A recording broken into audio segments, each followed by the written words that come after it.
In this episode of Hot Hardware's 2.5 Geeks, we'll have killer gaming rigs, killer mining rigs, we'll get our yoga on, new Z SSDs from Samsung, and a new Windows core?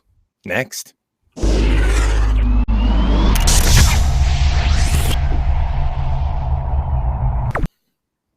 Hey, welcome back to the episode we affectionately refer to as Hot Hardware's 2.5 Geeks. I'm Dave Altavilla here with, again, Marco Chiappetta and Paul Lilly, the men about town on the internet. Guys, how we doing this week? Are we getting all geared up for the Super Bowl? Yeah, man, I'm as ready as I can be for a non-football watcher. You're a non-football watcher. You like the party, though. I notice every year you have the Super Bowl party going on, even though you're like not a big football fan. Yeah, this year I was just talking to Paul. This will be the first football game I watch all season. The Super Bowl will be the first game I watch all season, but it's an excuse to make chili and have friends over and drink and have a few laughs. So that's what I do. Sweet. Always use it as an excuse. Paul and I, as you know, are big Patriots fans. Paul, how do you feel about our chances this weekend, buddy? I feel excited and stressed. So talk to me Monday, or don't talk to me Monday. We'll see. I feel excited and stressed as well.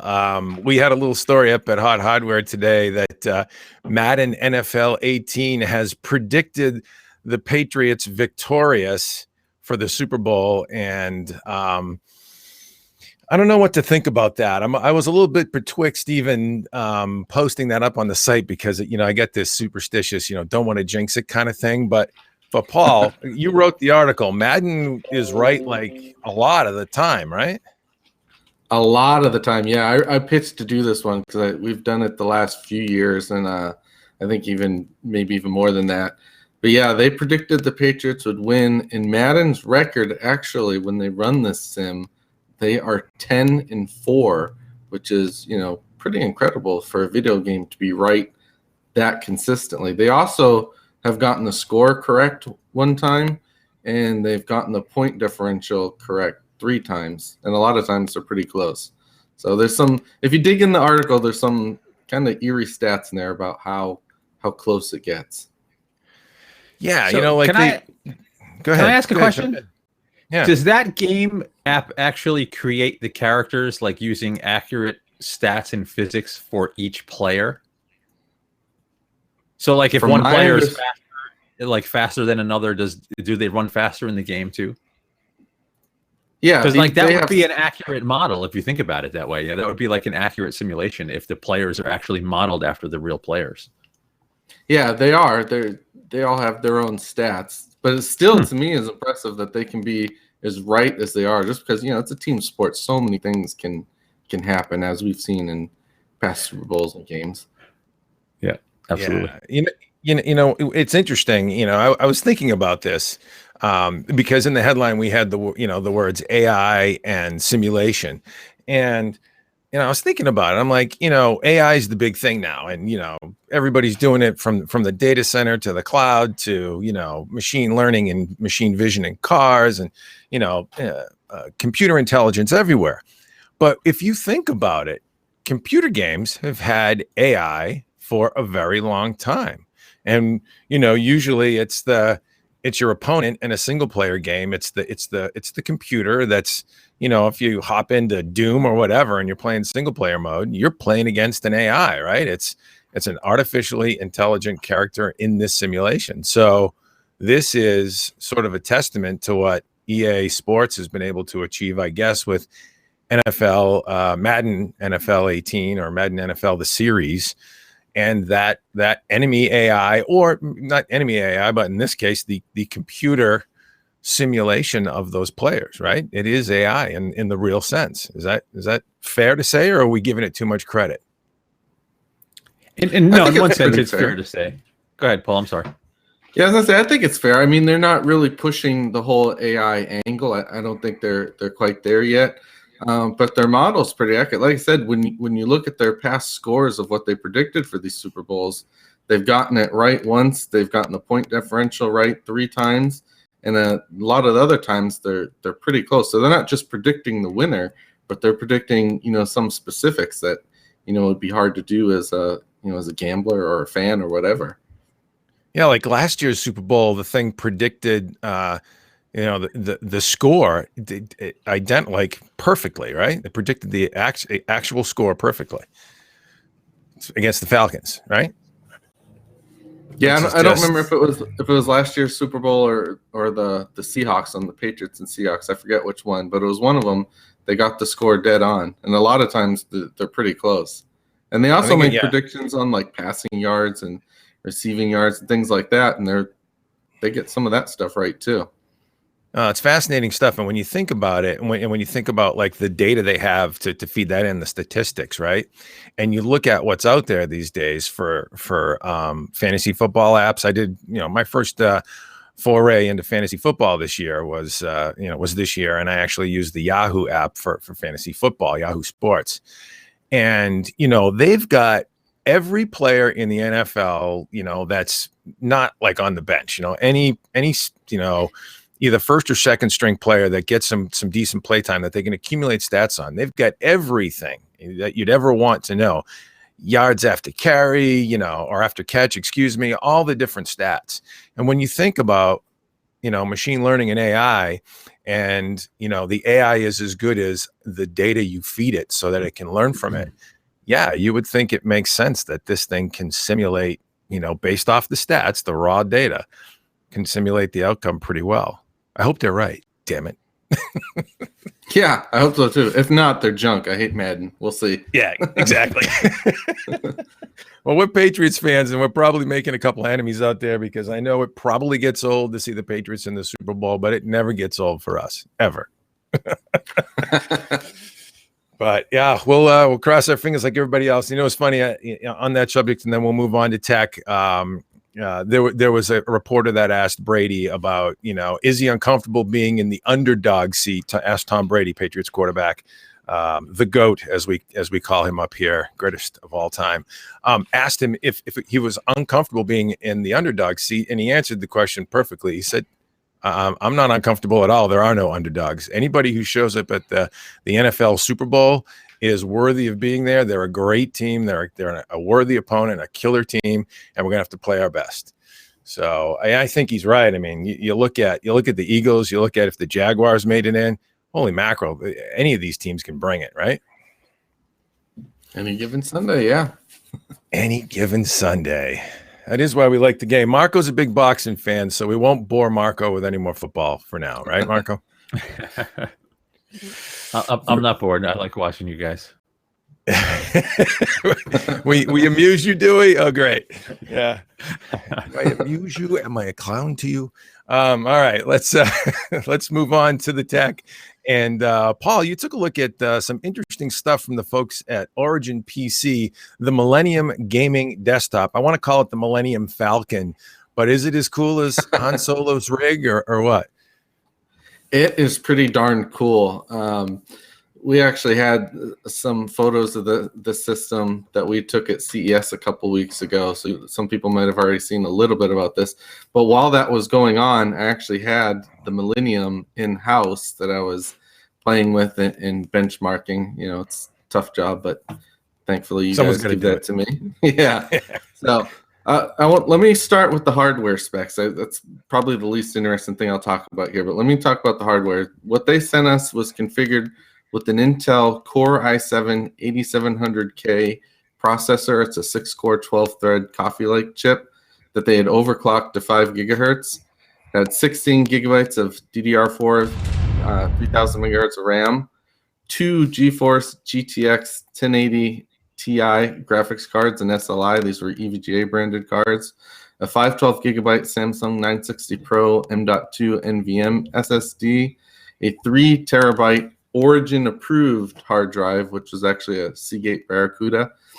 The thing was liquid cooled with a 360 millimeter radiator, all-in-one liquid cooler. Had onboard Wi-Fi, 850 watt EVGA Supernova G3 power supply with sleeve cables, and the usual specs you would expect on a system like this. All told, the price came to $4,369. which is, as you know, a high price tag to pay for a PC. Whenever you're going to buy a system from a boutique, or I should say a premium boutique vendor, you're going to pay an upcharge. That's always going to be there. It's not unique to Origin PC. But what I found interesting about this one is because of the current landscape with cryptocurrency mining and how they've driven GPU prices up. When I spec'd out the same hardware, or mostly the same hardware, the price was almost the same. It came out just a little bit lower, but the premium that you have to pay for a graphics card right now pretty much offset the price difference. We couldn't do an exact comparison because this is a custom case. You can't buy this case anywhere. This is Origin PC's own design. But I thought that was interesting that even with the markup that you typically pay for a premium boutique, that's pretty much negated right now because of the situation with graphics cards. So that's good if you're in the market for a system like this, bad if you're looking to build for yourself. So take from that what you will. As you would expect in the performance with two GTX 1080 Ti cards in here, this thing just smoked our benchmarks, particularly gaming and graphics. It pretty much took the top spot across the board. The only ones that it didn't were the CPU-centric benchmarks. And in the like Cinebench, and I forget the one other one that we ran.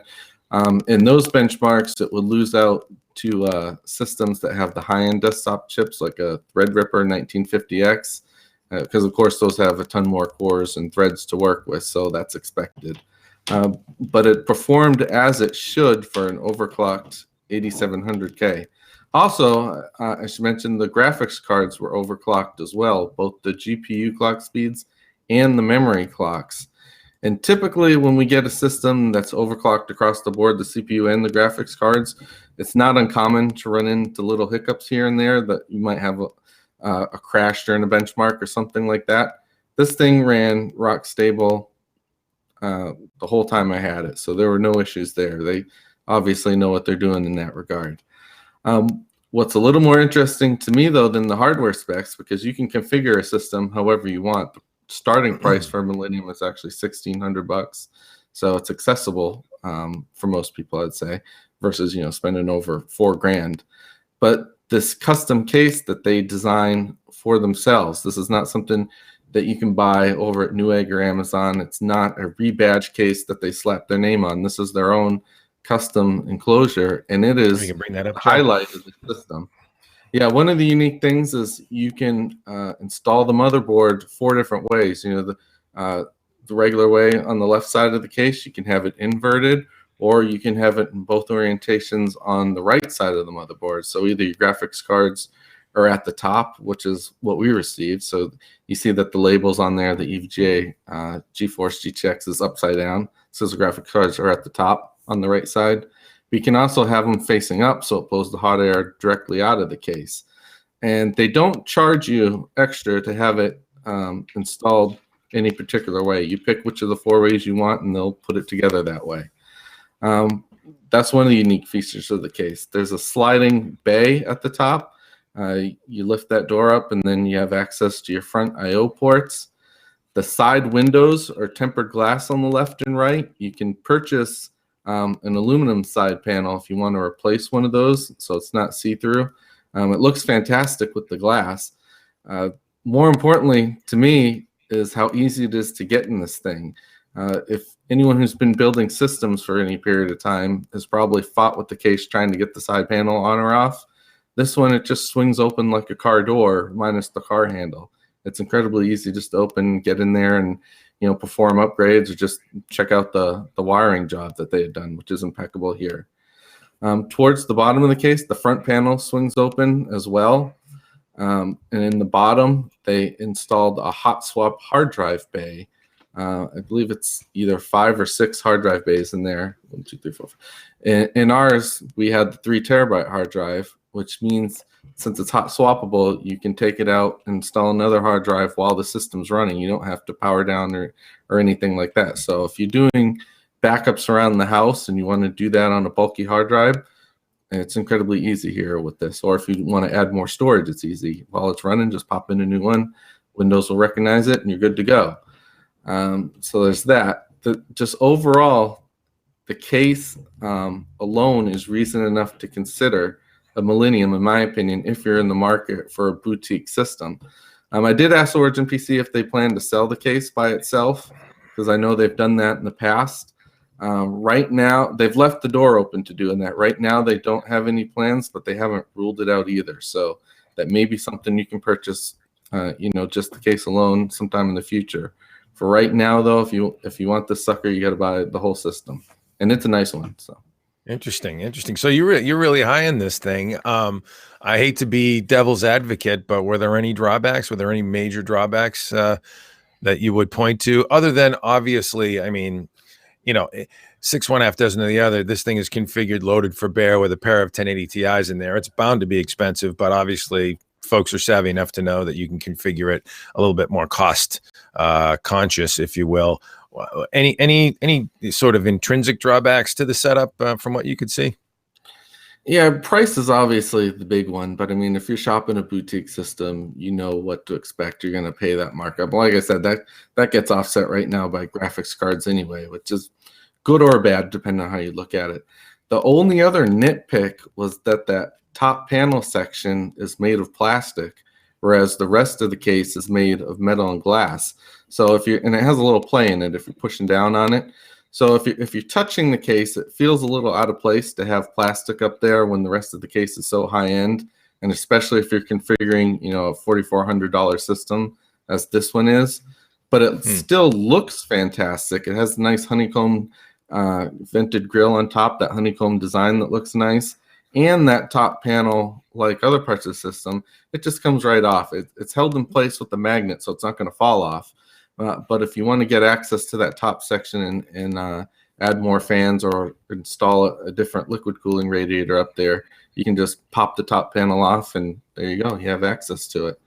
But yeah, having it made of plastic would be the other nitpick, and if we're looking for ones. Yeah, interesting. I think fit and finish wise, that panel looks fine. It's nice that it covers up the I/O plates. But what's really intriguing is that you actually can orientate the motherboard 3 different ways in that sucker. So you can send out the typical I/O bracket out the back, or you can go northward with it. So the thermals are going north. 4 different ways actually, regular or inverted on either side. Wow. That's really cool. That's an interesting case. I wonder if it's. And you're saying it's full custom. It's not like a semi-modded version of some OEM case that was done just for them. No, this is not like a rebranded InWin case or Thermaltake or something like this. This is their own case that they've been kind of tweaking over the years. I think it was 2014 when they first came up with their own case in their Millennium and Genesis PCs, and it's been evolving ever since. And these guys are, if I'm not mistaken, the Origin guys have a lineage going back to Alienware, right? They're a couple of guys that spun out of Alienware after the Dell acquisition. Is that where they come from? That was my understanding. Yeah, that's where their roots lie. Yeah. And I think that's kind of where their name came from too, is they were sticking to their origins as hardcore builders. I forget what the specifics are, but it was something along those lines. For gamers, yeah, makes a lot of sense. Yeah, and you make a good point about pre-builts now. We talked about this a little bit on last episode, but with the cost of GPUs these days off the shelf, at retail or e-tail, due to the demand on cryptocurrency mining and GPUs getting scoffed up, graphics cards getting scoffed up by crypto miners. It really makes the value proposition for a pre-built system, even if you know how to do it, that much stronger. Marco, what are your thoughts on that? Is it still, in your heart as an enthusiast to build it your own, or would you consider something off the shelf if you could get a better deal because you're getting your graphics cards, at a reasonable rate? Right now, I totally would consider a pre-built for exactly the reasons Paul mentions. The price differential is basically gone right now, and you can get some really cool custom hardware plus, expert build quality. So I personally would have no problem with a boutique build like that one. Yeah. And the other thing that was notable in the article for me from a performance standpoint, Paul, I think we sort of at least exposed, or not exposed, but it highlighted the fact that a 6-core CPU heavily overclocked at 5 gigahertz, or a fast, high clock speed 6-core CPU versus, a 10-core or, a higher end CPU performs from a gaming standpoint better. You're actually able to maintain higher frame rates at like 1080p, and especially at low resolution, high frame rate settings. Is that a fair assessment? That is. There's going to be very specific tasks where, a high-end desktop chip with, 10, 12, or 16 cores is going to pay dividends. For most people, and certainly for gaming, you're going to benefit more from something like a Coffee Lake chip that's been, redlined. This thing's running at 5 gigahertz, plus the graphics cards are overclocked. So it was a solid component configuration or component selection that they did on their part. Yeah. Especially when you talk about multi-GPU, I would think, Marco, you're probably pretty familiar with this. In multi-GPU setups, having that extra CPU throughput from a clock speed standpoint, not so much from a multi-threaded standpoint, is advantageous, right? Well, it depends on the game engine. There's very few games that will utilize all of the threads in one of the huge multi-core processors. So having the latest generation cores at the higher clocks, like that Coffee Lake chip, is the way to go the vast majority of the time, if gaming is your sole focus. Yeah. When you eliminate the GPU bottleneck and the CPU is the limiting performance factor to feed those GPUs, then that faster gaming CPU is ideal. Right. Good stuff. Well, come on by the site, check out the Origin PC Millennium. Paul's little review that he gave birth to this week. It's good stuff. It is a high-end gaming desktop PC built by some folks that really have quite a lineage and a history in the business, and so they really know how to build a good rig. And it was obvious both in terms of the build quality, the component selection, and just general style and bling. Right, man? Good stuff. All right. Well, let's move on to the world of notebooks and talk about something from Lenovo. We've been taking a look at new for 2018, the Lenovo Yoga 920. Our guy Darren Polkowski did a review on this. We launched that Thursday last week, and it is a very a highly refined machine, I guess I would say, is probably the best way to sort of encapsulate the improvements that Lenovo has made on this series of notebooks. The Yoga 910 previous generation notebook had some drawbacks that, frankly, Lenovo took a little bit of heat over. There was battery issues. There was, or battery life issue, I should say. There was also a little bit of noise factor going on. In order to keep the processor cool, the fans would spin up, and it was a little bit more audible than the average, in this case, 14-inch machine. And so Lenovo went back to the drawing board, and what you see now is a little bit of a refined chassis, but mostly refined internals. And now it sports Intel 8th Gen Kaby Lake R quad-core processor technology. Specifically, we tested one with a Core i7-8550U quad-core, turbos to 4 gigahertz. Again, 13.9-inch full HD 1080p display, IPS display. Integrated Intel graphics, 8 gigs of RAM, 256 gig NVMe M2 SSD, so on and so forth. A very well-built machine and a 70-watt-hour battery. Well-configured machine with a 70-watt-hour battery. So pretty beefy battery on board as well for a 3-pound Ultrabook, convertible Ultrabook. 3 pounds even, and when you look at other 3-pound machines on the market, whether you talk machines like Dell's XPS 13 or even the HP Envy and Spectre lines of machines in this 3-pound category, you typically see anywhere from 55 to 60 watt-hour batteries. In this case, 70-watt-hour battery to back up that 8550U quad-core processor technology from Intel, 8th Gen Core Intel technology. And the results were that, we saw great benchmark capability, great performance in the benchmarks, from content creation to productivity to some light duty multimedia stuff. You're not going to game heavy on this machine.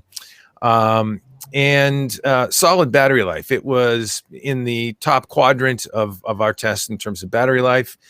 It was also very quiet and well behaved in terms of both thermals as well as acoustics. So Lenovo really amped up this machine in terms of performance and also got in check some of those drawbacks that we saw in the last generation 910 series of the Yoga series. But what they kept was the style and the build quality of the chassis. The Yoga 900 series has that watch band hinge, which is really cool. John, I don't know if you can get that on the screen. Really cool watch band hinge, gives you that 360-degree swing, but also adds a little bit of bling. You get this, it's at the bottom half of that page, John. You've got this, sort of linked design that really adds a nice aesthetic to the hinge.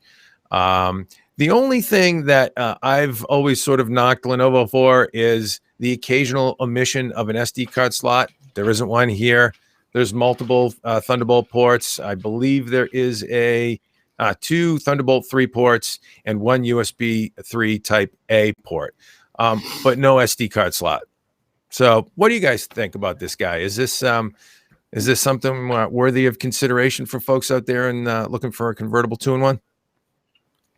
Can I go first, Paul? Go ahead. Have at it. He's so polite. I do. I think so. One, Lenovo makes great machines, period. Especially the sleek Yoga line. They're beautiful, cutting edge machines. If you like the form factors and the specs fit your needs, absolutely, I have no problem recommending one. They're just beautiful machines. What I will say is the trend lately to get thinner, lighter, and remove ports and move towards just USB-C kind of stinks. Like this past CES was the first trip I took using an Asus ZenBook as my main machine, and just wanting to charge it while I plug in a memory card, I had to have 2 dongles going, and it's like, that sucks. I hate that trend. I don't like that trend, but I do like the portability and the beauty of the machine. So I think eventually we'll probably, once USB-C is more mainstream, and I don't know, we'll probably settle on attractive designs that have a little more function. Yeah. Interesting. So the ZenBook did it only have 1 USB-C port? It's only got the 1 USB-C port. Yeah. They appled it. So they appled it, this particular one. Yes. Wow. Yeah. No. Fortunately, in this machine, you do have 2 USB-Cs. Thunderbolt capable USB-Cs. So yeah, if you're charging, you fortunately can plug a dongle in at the same time. You don't have to do an either or. I imagine. I bet most people don't have USB-C card readers yet, though. So it'll be like adapter to card reader. It just is what it is. We're at that stage where USB-C is still technically in its infancy. So. Right. And I mean, honestly, we're a little bit sensitive to the SD card slot issue. Our use case is such that, we're on the scene shooting video and stills all the time. And so we're a little bit more stringent in that regard. Maybe the mainstream user doesn't use an SD card as much as the average person. They're snapping pics on their phone and sending them around on social media or what have you from their handset versus the laptop. So, I mean, you can make that case there, but yeah, it'd be nice. I think the SD card, at least the micro SD card slot, a really tiny one, getting that just a little slice of real estate into the machine, no matter what, it's kind of important. Paul, what do you think? Have you checked out the Yoga series much in your tenure? Yeah, I think if you get past the memory card slot and it not having one, it's an okay compromise on ports, because you do have 2 USB instead of 1, and then you still have the full size USB port on the other side. For me, I hate using laptop keyboards. I know Lenovo's they're generally better than others, but I still like to plug in my own keyboard and my own mouse. So I need at least 2 full size USB ports. 3 preferably, so I can plug in a thumb drive as well. But I think for most people, it's an okay compromise if you kind of want to get something that works now and maybe a little bit better in the future if USB-C is going to take off more. Yeah. Yeah. What's also interesting about this 2-in-1 trend is that we're seeing almost every new 2-in-1 for 2018 coming with the stylus pen. Perhaps if you're Microsoft, it's an optional accessory, or if you're Apple selling your iPad Pro, it's an optional accessory. But we've seen HP, we've seen Dell. Are they optional add-ons, guys? Or are they getting bundled in? I'd have to look at that. It's Are optional. they all optional? They're all optional. Okay, but I don't know if they're all optional, but it's optional here. It is okay. Yeah, it's interesting that we're seeing pens being put alongside these devices all the time now. The 920 has a Wacom active electrostatic digitizer, AES acronym, and that's a little bit more, even more power and flexibility from an annotation standpoint. And obviously, it tips to the convertible nature of the device in tablet mode. Folks sometimes want to annotate more, want to draw on the screen, and so the stylus is there. I'd have to look to see if the stylus is an optional adder, but yeah, I mean, it's intriguing that stylus thing is prominent where the micro SD card slot is sometimes a no-show.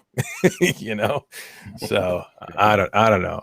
The trends are funny, and I'm sure all these companies are doing their their market research and their surveys to try and get the data that says, yes, users are, this is a use case. This stylus use case is requested on a regular basis. So interesting stuff. I mean, from a price and value proposition standpoint, as configured, we tested the machine again, quad core, 256 gig NVMe SSD, 8 gig of RAM. And that full HD display, $1,279. So, a fully configured machine, again, with that built-in Wacom digitizer, not just, it's a full Wacom setup, excuse me, on a display. So you get a fair amount of value there for what is pretty much price competitive. I mean, these days it's nice. I'm trying to think what the entry level is for this guy. You can get a 4K display all the way up to, for $2,000 if you want the 4K option in the panel. But usually entry level for this line of machines, I'm actually looking at it right now.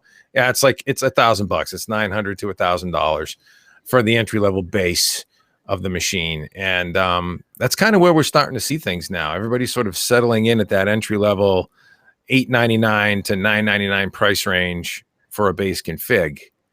For these ultrabooks, for these higher end 2-in-1 machines that we're looking at. It's an interesting trend to watch the price points, but obviously there are better values if you just want something a little bit more, plain Jane utilitarian without the kind of style of a Yoga 920. Still a good value, Marco? What do you think? Yeah, I think so. I mean, it's not. You're gonna pay for the premium build and the premium machines, but you do get what you pay for. Yeah. Well, and comparatively, that's the way things are mapping out, and certainly versus the Apple ecosystem on the Mac side of the house, every bit of that price and more.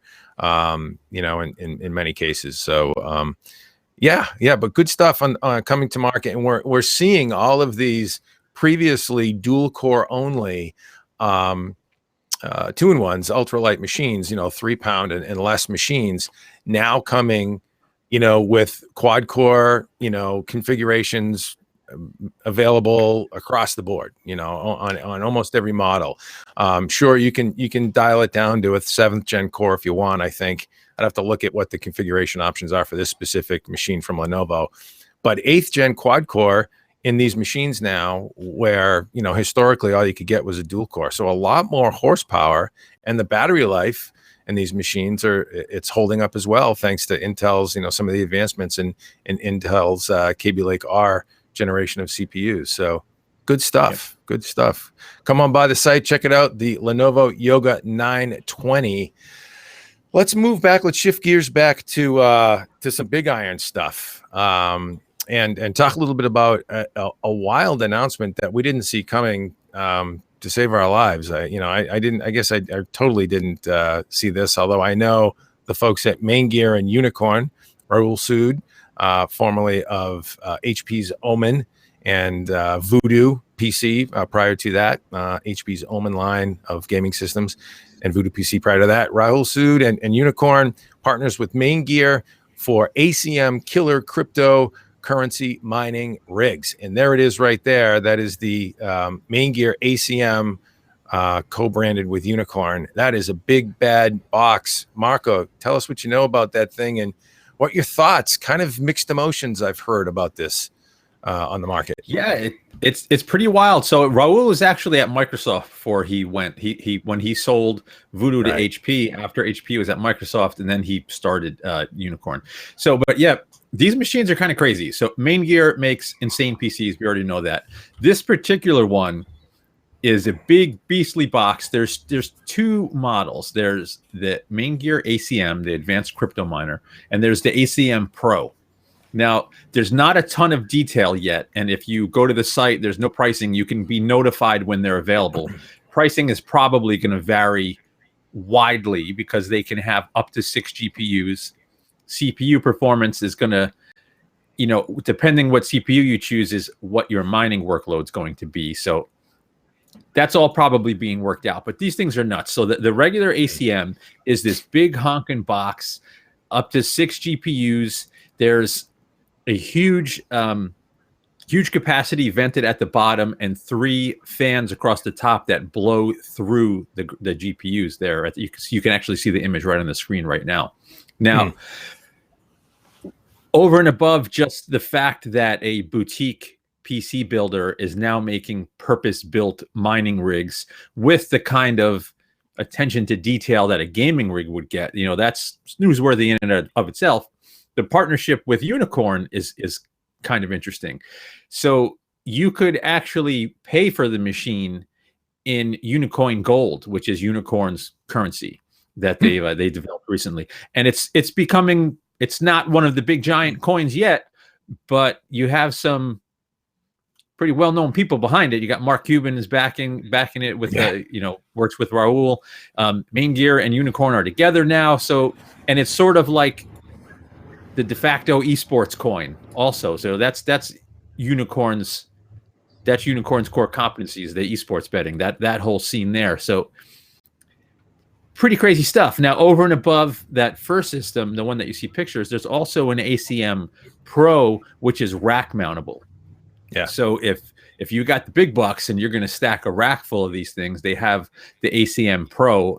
I haven't seen pictures of that case. I assume it's very similar, and it just has brackets that mount to the side.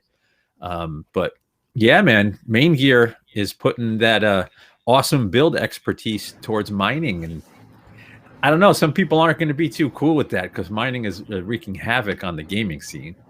Yeah, and I think that's what I was referring to with mixed emotions. There's been some criticism of the announcement that Maingear's stepping out here with a mining rig. They've catered to gamers all along, and what are they doing here? They're building something that the ecosystem of which cryptocurrency mining has, in some ways, hurt gamers because it's driving the cost and availability of GPUs up so high. And so, there's a I guess a contradictory dynamic there. I heard, and I think this is, I think this remains to be seen once we see the configs start shipping in market. But I had heard that they weren't building these systems with graphics cards, with gaming graphics cards, but with specific dedicated products. Instead of GPU, are we talking ASICs or are we talking stripped down GPUs? I wonder what that could be in there for the mining processor versus obviously a standard host CPU. I doubt they're ASICs. No one has made an ASIC for Unirkn. But there are purpose-built GPUs that aren't gaming GPUs. A couple of companies have them. I can't really tell from the pictures what's in there. Yeah, this is going to be interesting because you have retailers now, and even like NVIDIA, trying to discourage retailers from selling GPUs for mining. And we have, just in the last segment, talking about how boutique systems sort of have this price advantage because you're not getting as gouged on the GPU. Does that give like a builder like Maingear this sort of advantage to sell GPUs in a system like this? I'm not sure how this all shakes out and what the details are, and that's probably why there's not a ton of detail on the page yet. But yeah, this is funky stuff, man. I don't know. I don't know what to make of it. Yeah, you're breaking up a little there, bud. I don't know if it's your system, or not your system, but your connection, your internet connection. But yeah, you're a little choppy there. It seemed like there was some lag going on. The internet gods were not being kind to you momentarily. Hopefully it'll clear up. Oh, I'm sorry. But that's all right.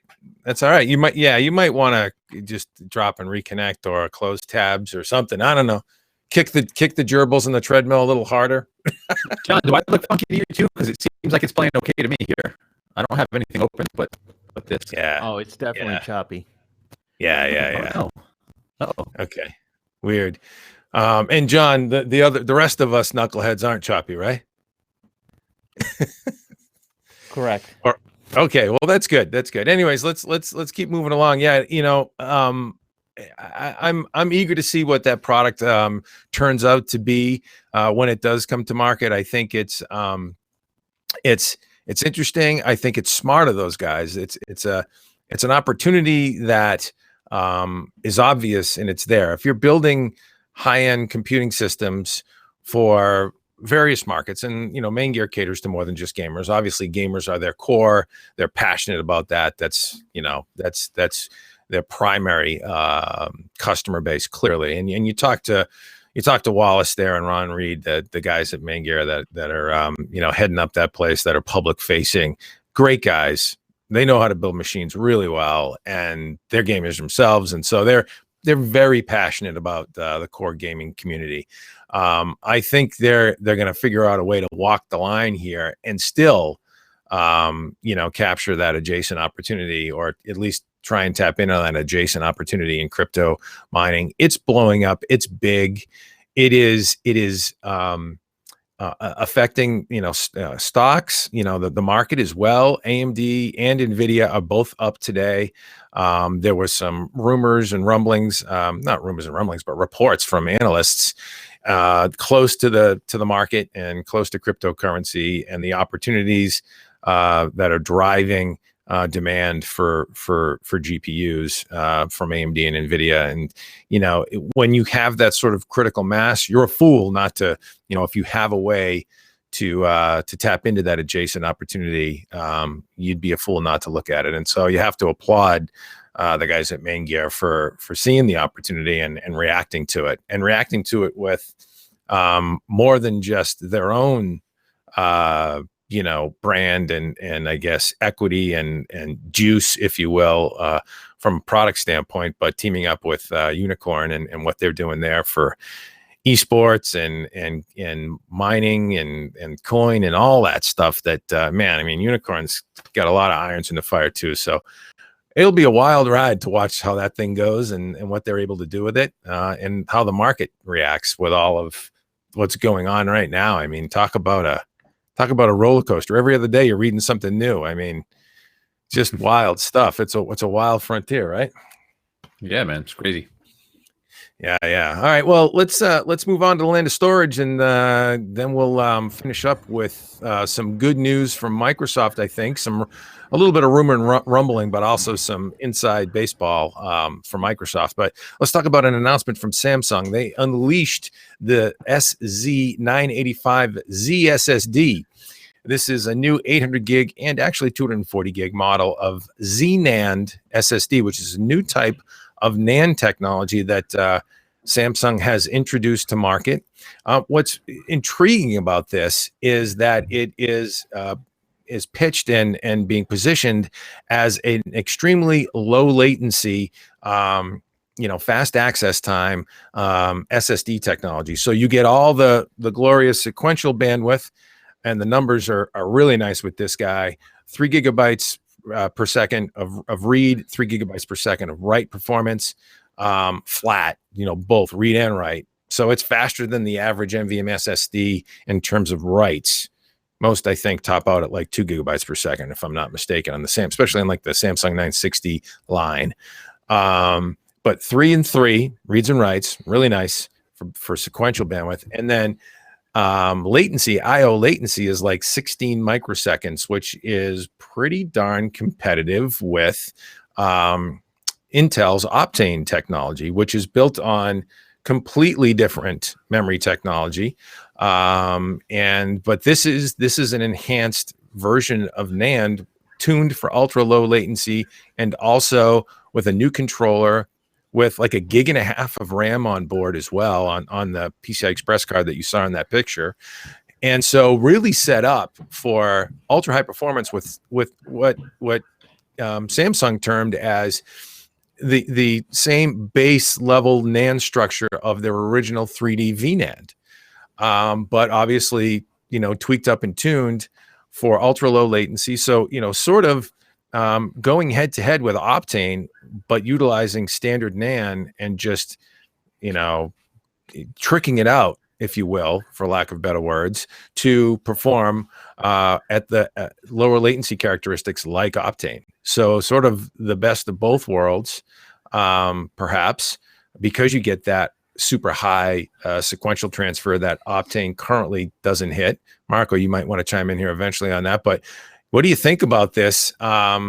It's really a sort of an impressive product. It's targeted at really high-end HPC, high-performance computing, as well as AI and other high-end data server, big data and analytics server applications. So the implication is it's not going to be cheap, and it might not come down to, at least to the mainstream consumer market as a consumer product for now. But what's in the high end there can oftentimes trickle down to consumers' products and price points that consumers can attain. So it's intriguing. What do you think, Marco? What do you, when you look at this especially versus Optane? Because I know you've done quite a bit of work with Optane in the past. So yeah, Samsung hasn't released all of the details on Z-NAND, so kind of speculating on some stuff. With that much DRAM on there and a tweaked controller, and we know the NAND is something special as well, but I think it's the combination of all of that is how they're able to get endurance so high and bring latency down so low.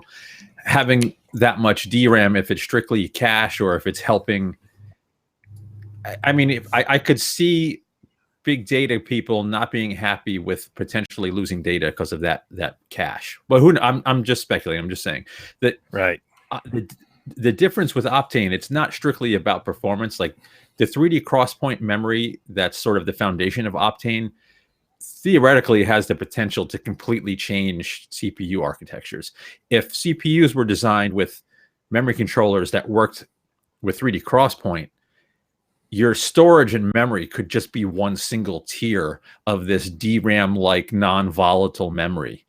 So like it really, like, I'm not exaggerating, 3D crosspoint could revolutionize or could completely transform how computers are built at some point, where the Samsung tech will not. And Optane now can even be used as a separate memory tier if you need massive amounts of RAM and don't want to spend the money on DRAM. But in the short term, where you're plugging in a fast storage solution, this Samsung solution seems pretty awesome, assuming it's not exponentially more expensive than Optane. It should theoretically be cheaper than Optane if they want to, compete in that space. You know what's interesting about the press release on the product, and again, as you noted, there was an intentional amount of vagueness to it. They left some pertinent details out. They weren't ready to share them yet, and that's fine. I mean, we get that all the time. There's early announcements and introductions all the time, but it's obviously close. They've got a product, pretty well defined and specified in certain cases. We're seeing the bandwidth numbers, the latency numbers, but they did use the word, new memory tier. They did use that language. And so, I mean, clearly targeting Optane and 3D crosspoint. So yeah, I wonder how that's going to map out. You know, if it's going to really approach what Optane can do, or if it's somewhere in between. Because you know, it's certainly from a spec standpoint, at least on paper, looks pretty attractive for some applications. Yep. Sure. Paul, you want one of these? You jonesing for one, Paul? Yeah, if you're offering, sure, send it my way. Otherwise, you know. Yeah, you know, it's funny. I Marco and I both have an affinity for SSDs. I mean, when you talk about, you know, the one thing that can affect performance the most and move the needle, oftentimes it's an SSD. And so yeah, it's near and dear to our hearts, and we are close to the storage market. We will stay close to this for sure. Marco, you're looking at some new stuff from Intel. You recently took a look at their SSD 760p, which is a new NVMe standard NAND flash device, but you've also got something else on tap, right? Yes, and I'm dumb because I forgot to pull it out of my test rig to pull it and show it to everybody. But I sort of hinted at it at the last podcast that I had an enterprise SSD. And we have a bit of a scoop going on. I have an Intel SSD DCP 4600, their enterprise class SSD in-house, a 2 terabyte model. And I'm done with testing. I'm hoping I should have the review up tomorrow. So even now, if someone else sees this and goes to complain to Intel that we have one and they don't, they're not going to catch us at this point anyway. So it's, you know, this is the follow-up to... It's sort of the replacement to the P3700, which we reviewed a couple of years ago. It is a you know, enterprise class, over 3 gigs per second read, tuned for high throughput PCI Express SSD. It uses the newer NAND than the P3700, but as you'll see in the numbers when I have the review up, it's really right in the same class as that P3700. It's better in some respects and about the same in others, but super fast. I have comparisons to 3 other enterprise SSDs in the new test bed. Plus, I threw the consumer Optane drive because that's what I have on hand, and a Samsung SSD in there just for comparison. So come by the site, hopefully tomorrow, if not Friday at the latest. Have that SSD review going up. Pretty cool stuff, and I would love to get my hands on one of those Samsung drives. If you're watching, Samsung, you know, hook a brother up. Yeah, baby. Refresh me again. Is it standard NAND that you're looking at on the new Intel drive? Yes, this is not an Optane. It's not an Optane. Gotcha. Right. Gotcha. Cool. Well, like I said, we love playing with the bandwidth and the solid state storage. Good stuff. Let's move along, and we'll finish up on Microsoft. Microsoft to give Windows 10 a modern overhaul with lightweight Polaris Windows core. And we picked up a line on this from some of the different, or a site that follows the Windows scene pretty closely. I'm forgetting who it was, but I'll have to look that up. But at any rate, what's intriguing about this is Microsoft is looking to revamp the core OS of Windows and trim the fat and tune it up and make it a little bit lighter weight. And, you know, hopefully as a result, give us, you would think, theoretically better overall performance. Marco, have you dug into this at all? Do you know? You're pretty close. You're the Microsofty of the bunch, you know. Yeah. I did check this out. So this is interesting stuff. So there's, you know, Microsoft's goal is to have Windows everywhere, but Windows as we know it on the desktop, it's kind of big. You can't just stick it anywhere. So Microsoft wants to strip out the legacy code that's not really necessary for new and modern hardware. And they also want to make the OS more modular, so you can really just piece together the proper OS for the device it's being installed on. And they want it to be universal across all platforms. So like right now, yeah, you know, when Microsoft was making phones, they technically had Windows 10 on the phones, and you have Windows 10 on your notebook, but it's not the same Windows 10. The kernel was the same, but the shell layer and other layers were different. The goal is to have the same thing across all platforms. And that's what this is sort of about. It's about moving to the Windows Core OS as the foundation of Windows and building off of that for all devices. I don't know how I feel about it technically, because it technically removes Win32 compatibility. So all these legacy apps that we use on our desktops will have to be either run through emulation or through the cloud, or through some sort of container. It's all kind of still shaking out. It was Windows Central that broke the Polaris code name, and the fact that that's the code name for the desktop version that's coming. So it could be incorrect. I doubt they're incorrect, but the rumor could be incorrect. But yeah, this is we kind of seen this coming with the Snapdragon 845 notebooks that look just like Windows 10, but it's, you know, Windows on ARM, full Windows on ARM. It's just another step towards unifying Windows and being able to have a lightweight, faster, less, requires less processing resources, because lots of the legacy stuff is stripped out version of Windows. And when it's done, I think this will be the foundation of sort of having Windows on every device, whether it's in your pocket or your desktop. This may be a dumb question. Yeah. This may be a dumb question, but I'm supposed to be the straight guy, so I'm allowed to ask dumb questions. Well, the average mainstream user, I'll be the half geek. The average mainstream user, how much do they really care about backwards Win32 backwards compatibility?